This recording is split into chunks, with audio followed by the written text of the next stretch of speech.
Ang profession ng isang pagiging educator, in the case ni Madam Diana Colas nandito kami ngayon sa Barangay Manika, Libakaw, Aklan.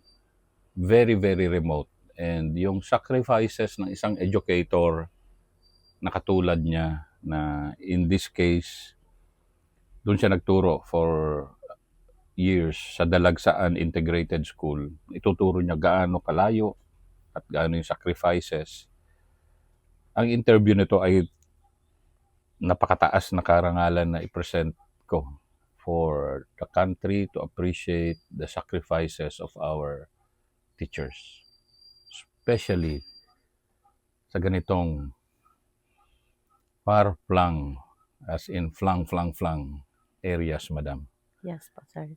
So, um, being appointed teacher in Dalagsaan Elementary School before, sir, but now it was renamed to Dalagsaan Integrated School, was very challenging po talaga kasi tinanggap ko po yung profession, yung item. Hindi ko pa po alam kung gaano po kalayo yung lalakarin ko po at kung ano po yung situation po ng lugar para lang po sa mga bata. Kasi I know na yung lugar po noon that time, 1995, almost 50% pa po yung illiterate po doon. Nagturo po kami doon.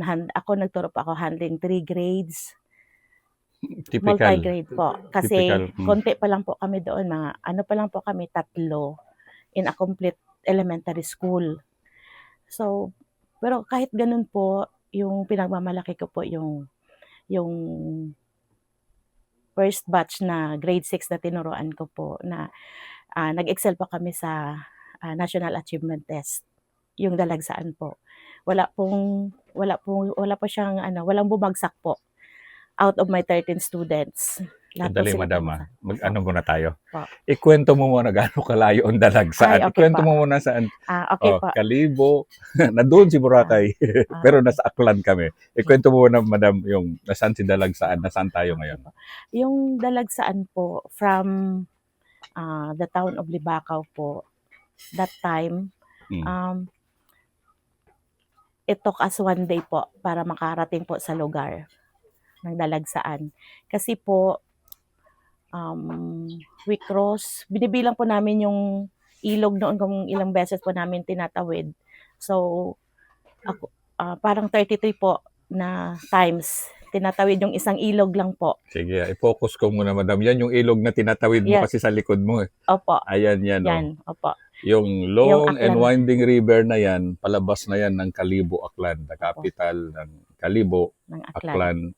Ang Kalibo ang capital ng Aklan. Yes, pero yung long and winding river na yan, ay nag-umpisa sa Dalagsaan po. Ay nag-umpisa sa Dalagsaan. So, okay. Bakit natin kinukwento ang Dalagsaan? Talagang, actually, aside from being remote kasi, naturally, yan yung pugad dati ng mga rebelde. And, yes, ikakwento ni Madam in full, with full details, paano yung naging mundo niya. Yan yung sinasabi niya ngayon na yan kinocross nila.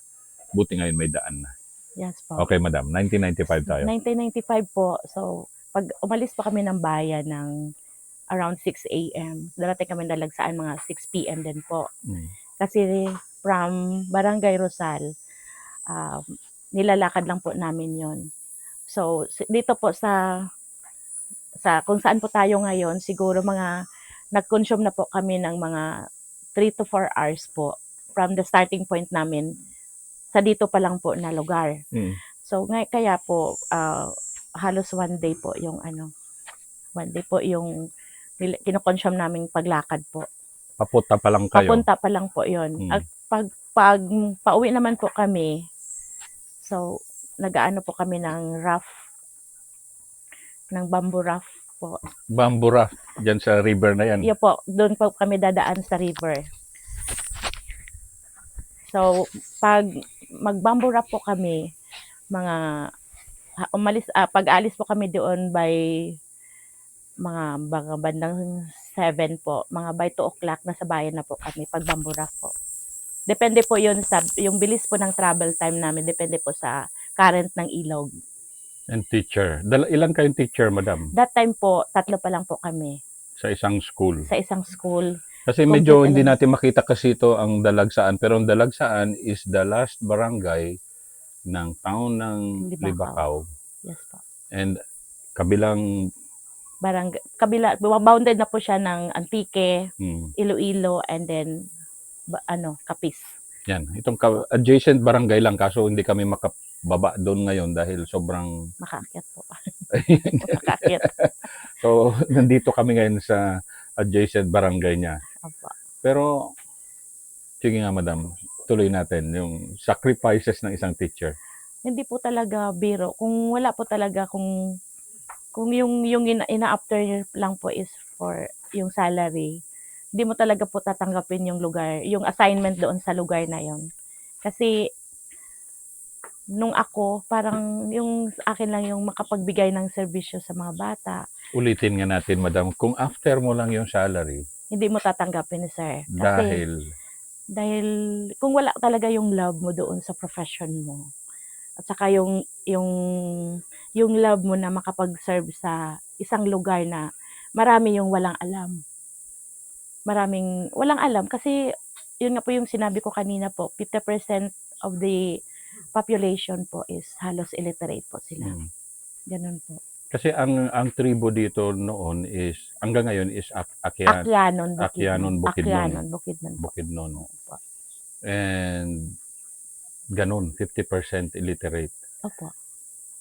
And kasi with feelings ko in interview kasi yung grandparents ko were teachers. And I know yung sacrifices that you face. And yes, sir. Yung nga, gusto ko lang i-emphasize na kung after mo yung salary, talagang quit ka na. Hindi mo tatanggap. Opo, quits ka na.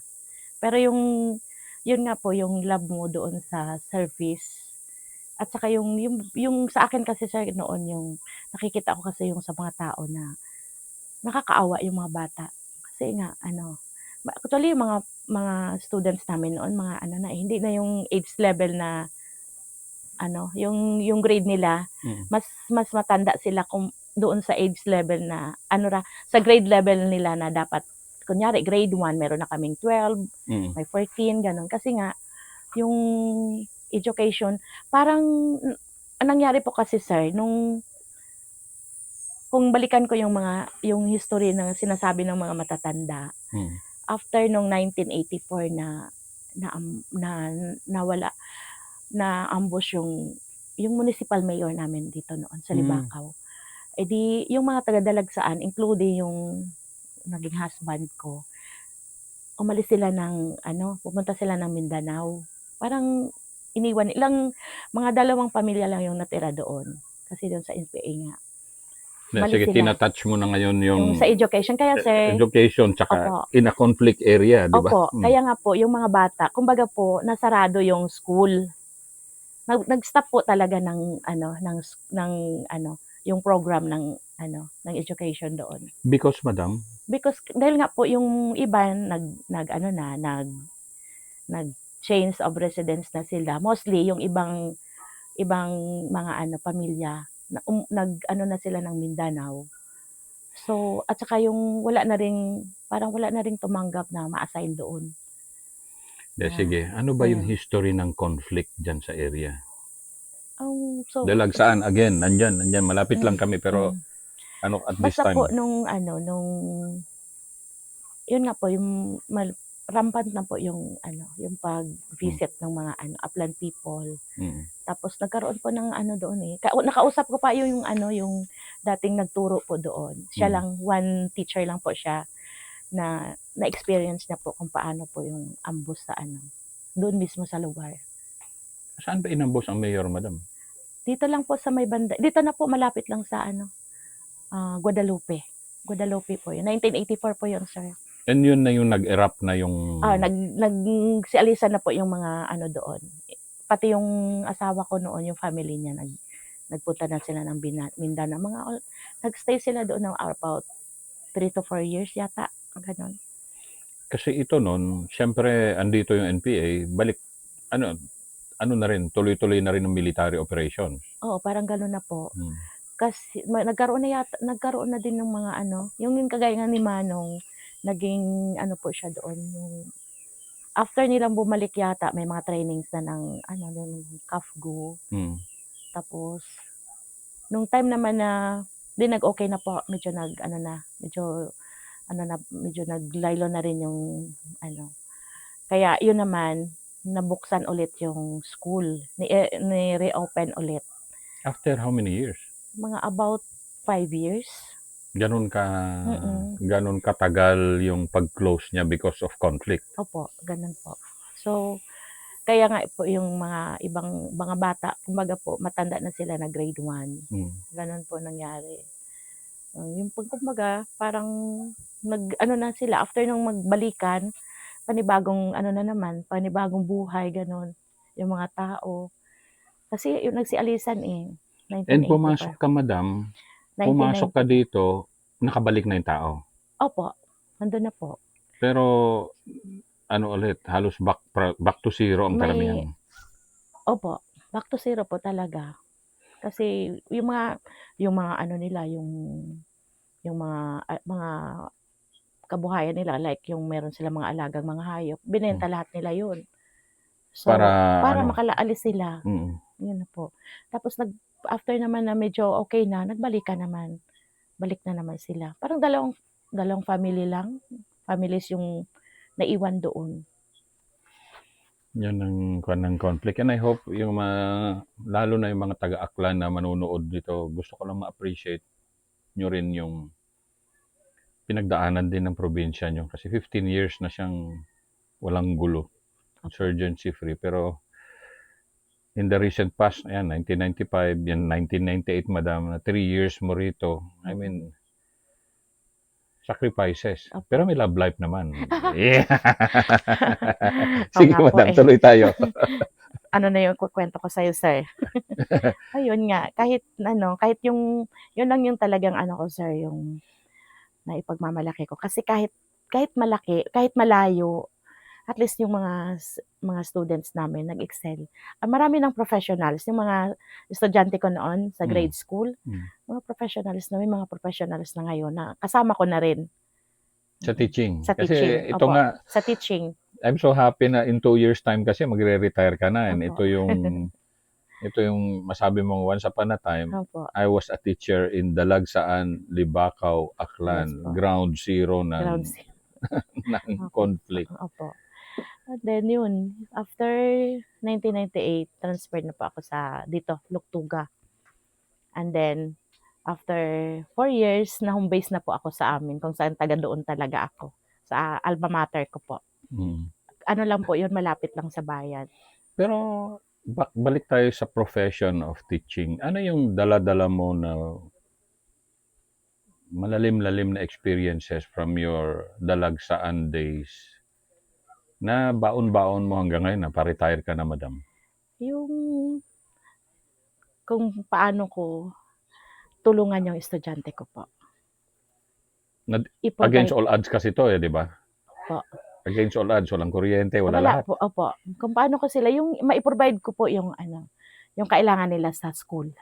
Like, yung basic po. Like yung papel, yung ballpen, lapis, crayons, yung mga ganun lang Ikaw po. mag-provide, madam?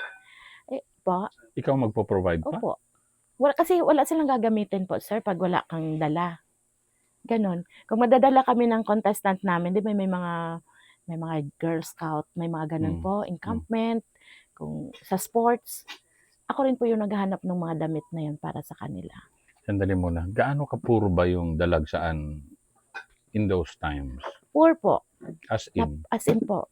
Kasi, um, ano po, yung mga tao, kasi kababalik lang po nila. Mm. So, yung ginagawa lang po nila as source of their income po is yung troso po, yung Okay. pagtotroso. Mm. Ibebenta nila dito sa bayan. Hindi pa po sila, Pinapaano dyan, siguro? opo, Mm. sasakay sila doon. Dito sa ilog? Sa ilog po, opo. Mm. Yun po yung ano nila noon, kabuhayan. Tapos, bibili lang sila ng bigas sa bayan. That time, wala pa pong malaking sakahan doon. Parang kasi yung reason nila, nagtatanong po talaga ako sa mga magulang, bakit gano'n? Eh, yung sagot po nila is, mas madali daw po yung magtroso kasi sa isang linggo 'pag nakapagtroso sila at naidala nila dito sa bayan, makakabili na sila ng bigas. Mm. Unlike po doon sa magtatanim, mag-aantay pa po sila ng 3 years, Mm. ay ano, 3 months pala po yung harvest time. Hindi, pinaintindi ko rin sa kanila na paano 'pag naubos yung kahoy. Sige. I Paano 'pag love this ah. discussion. Yung mga ganito kasi na we're teaching values pero may conflict kasi between values and need Needs po nila needs. Yeah, at yung sige. paraan po Mm. nila kung paano maka-survive. Yung gano'n ginawa. So, ako naman po sir, together with my co-teacher na isa, sanay po kami sa farming. Mm. Kasi doon po ako lumaki. Mm. Kasi wala rin po kami, kung hindi lang po talaga nga ako nagsikap, so siguro wala din. 'Pag merong ano, nagpapatanim, lumulusong po talaga kami sa Talaga? opo. Kasi pinapakita ko sa kanila na ako nga, professional na teacher na, bakit marunong ako sa gano'ng gawain. Yung pagbubunot ng palay, yung pagtatanim ng palay, pinapakita namin 'yan sa kanila. So, yun gano'n, unti-unti parang na-motivate namin sila na, sayang yung lupa at saka yun nga, yung sabi ko sa kanila, "What if 'pag naubos yung kahoy, Mm. saan na kayo pupunta?" Kasi wala na kayong maano at saka lalo ngayon sir naghigpit na po yung ano, Mm. yung DENR, hahulihin na sila. So, na ano 'no, na-stop po yung ano. Tapos yung husband ko nung mag-ano na siya yung kapitan, naggawa siya ng yung ano ba tawag dito, yung parang, ordinance na yung binabawal na yung mga gano'n. Except lang po kung personal use nila, kunyari sa bahay, gano'n. So yung husband mo, madam, was the barangay captain Before. nung Yes nung po. nung ikasal kayo or before Long or before pa po. before Before pa? pa, oo. Actually sir, hindi ko nabanggitin kasi kakahiya. Hindi. Hindi. Hindi, Ito yung magandang kwento kasi authentic talaga 'to, mga real talk 'to. real talk Again, nga talaga. nandito kami sa Libakaw, Aklan. Ano sir, yun nga, yung nandoon ako, mga a year after siguro, yun, kasama na, pag-akyat, bumubuntot-buntot, gano'n. Tapos yun nga yung kahit siya sinasabi niya yun na, ako nung una talaga ayaw ko. Kasi alam ko yung ano niya, yung kumbaga yung background niya. Ayaw ko, hindi ko lang din alam later na bakit andoon na. Nandoon na yun sa phase na ayun, tinanggap ko na lang siya. Kasi may mga naging mga anak siya sa mga partner niya dati. Mm. Ayun. So, ayoko na sanang dumagdag pa doon. Pero mga separated naman na sila. Mm. Ayoko na sana kasi sabi ko ang dami ng mga ano, kaya lang di ko rin alam kung bakit. Ay, Ah. yun yung time po na yung pababa kami na na na ano yung balsa namin po, bumunggo sa malaking bato. So, nag-ano po talaga, anong tawag doon, bumaliktad po yung balsa, naipit ako doon sa ilalim. So, kumbaga po, siya yung nag-save ng life ko, ng buhay ko. Yung parang gano'n na, nag-okey na lahat, parang gano'n na lang po. Nahiya na rin ako, kasi kumbaga doon sa sa Ito yung mga love story na oh, yan na yun. hindi na okay. Si sir talaga kasama Hindi, madam, kasi yun din, real life po. na Opo, ang real maganda life. naman, nakita mo through yung husband mo rin yung beauty ng public service din sa barangay level, Yes, sir. na parang pareho mo rin yun, eh. Oo, opo, gano'n po talaga. At saka kami hindi naman sa ano sir, pero kami po talaga yung ano, yung lapitan ng mga taga roon. Mm. Kasi yung mga desisyon na dapat gawin ng mga tao, kailangan alam namin. Yung kumbaga hindi sila makakilos kung wala kami. Kahit po until now na wala na po yung husband ko, 4 years ago na po, Mm. ako pa rin po.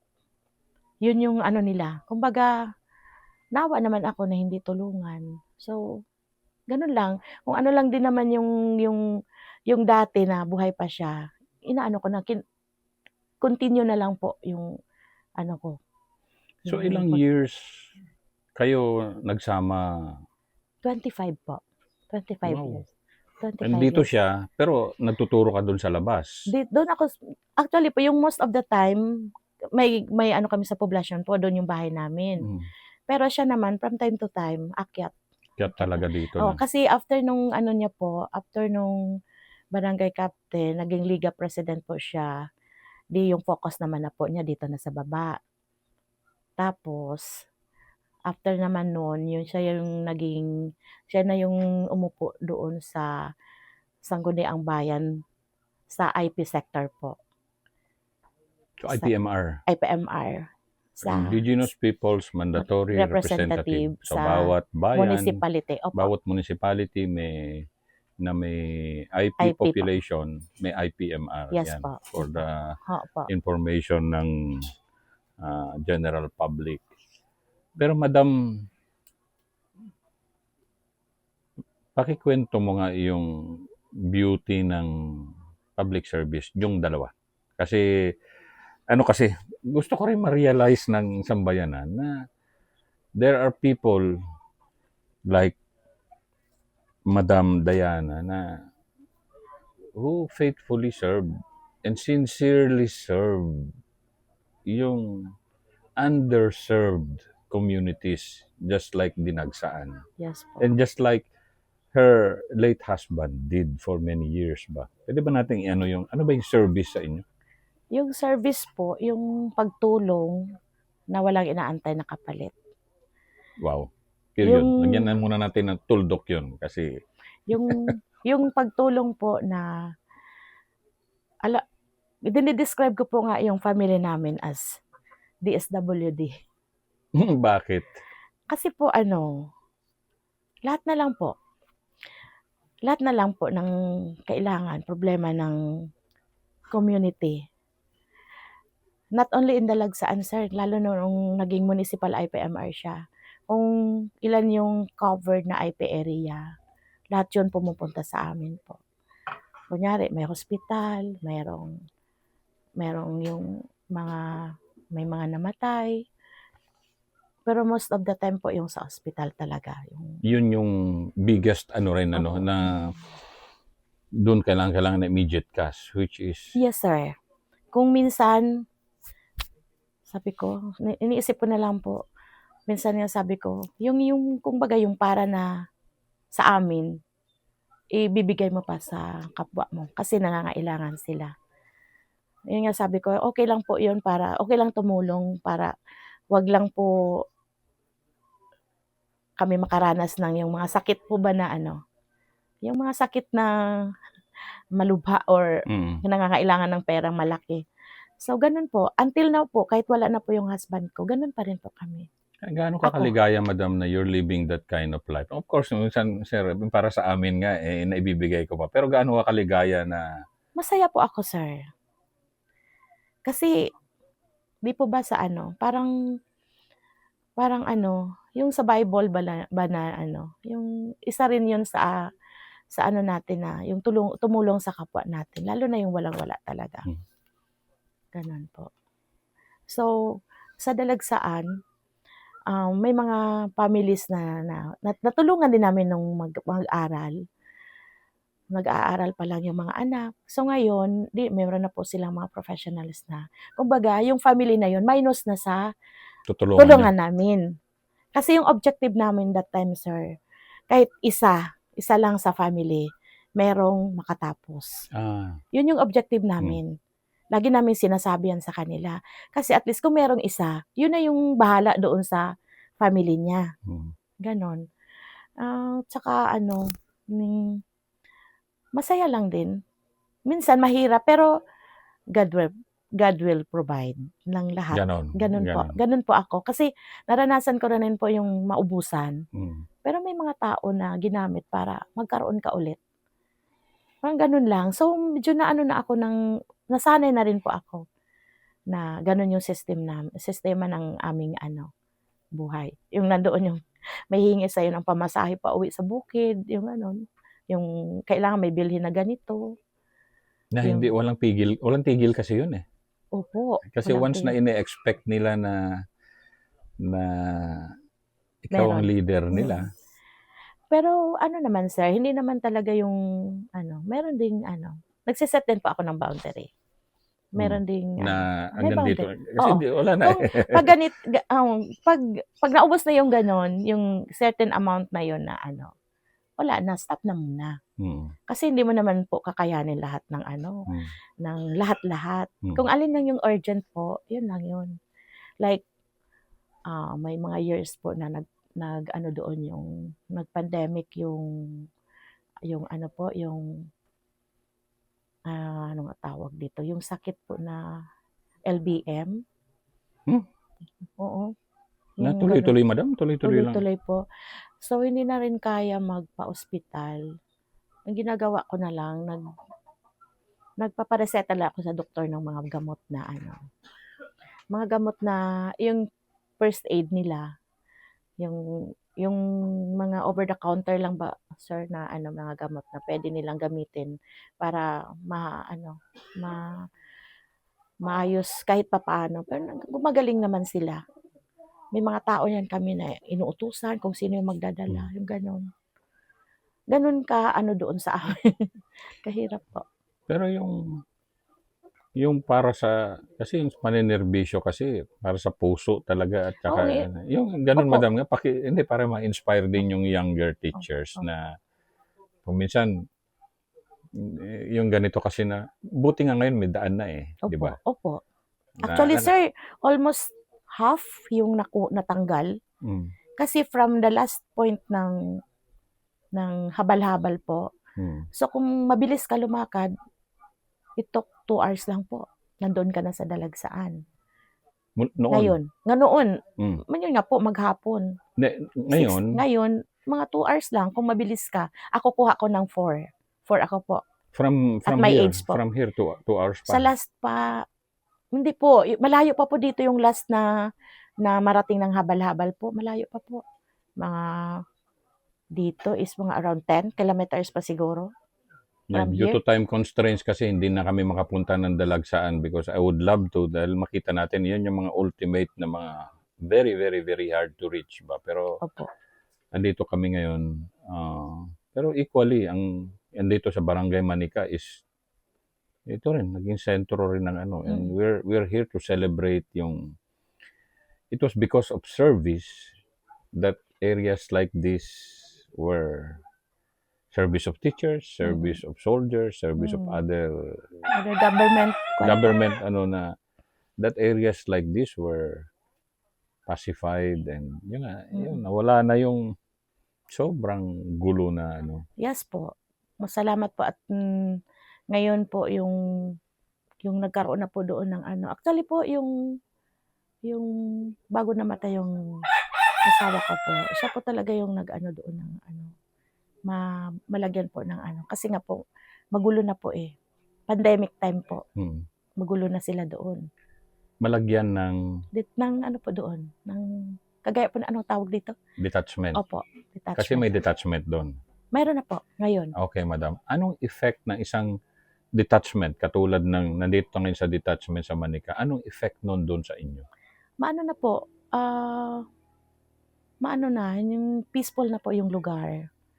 Peaceful na po yung lugar at saka wala na pong kumbaga wala ng intervention doon sa mga tao na manghihingi ng mga kasi hinihingan sila, eh. Hmm. At saka yung ano talaga po namin noon sir, yung mga kabataan po. Kasi madali po silang ma-motivate po kasi. Kasi sila yung nandoon lagi Mm. that time, nung time na yon. So, may mga kabataan na aside doon po sa dalawa na dati, Mm. may mga kabataan na parang siguro sa motivation ng mga tao na yun, Mm. yung nagsali-sali na sila doon sa mga training, sir. Nag-training na sila doon, eh. Mismo, no? Yes po, yes po. Training, meaning NPA training. Opo. So yun Mamaya yung sa second episode ni Madam, kasama niya yung isa sa ayun, mga dating KAFGU, and ikukwento nila yung yung nga, conflict noong panahon na So, yon. Pero madam, sa education, dito sa first episode mo, pwede mo bang i-address itong final, ano mo? Ano yung address mo? I-address mo nga ito sa mga fellow teachers mo, lalo na yung mga batang teachers ngayon, na pumapasok sa profession of teaching. yung sa mga kabaro ko sa teaching, ano lang natin yung pagtulong sa kapwa, lalo na po doon sa mga sa mga upland kasi sila talaga po yung nangangailangan ng um, pagtuturo na may puso. Kasi po kung, yun nga po sabi ko, kung salary lang talaga, parang hindi po work. Kaya lang, yung service, para naman ma-uplift naman yung buhay nila. At yun nga po yung palagi kong panalangin doon, na sana lahat makapag-aral. Para naman po yung susunod na generation, sila naman po yung magiging leader doon. At hindi mapabayaan po yung yung lugar. Dalagsaan. Malayo-layo pa from here. At nasa Manika kami, malayo na nga ito. Malayo-layo pa yung Dalagsaan. Yun yung last barangay ng Libacao Municipality na Aklan. Katabi na niya ang Antique po, Antique, Iloilo, at saka Rojas. tri-boundary. Yan po. Ibig sabihin, ang tri-boundary kasi, kadalasan yan talaga ang pinagpupugaran ng mga NPA dati. Opo, yung talaga yung nila. Mabilis lang sila Mag-left, lipat-lipat. right, Opo, labas-pasok. maglipat-lipat po. Maraming salamat, madam. Ito ang first episode ni Ma'am Diana Colas ng Libacao, Aklan, a proud educator. Thank you din po, sir, sa pagkakataon po na binigay niyo sa akin.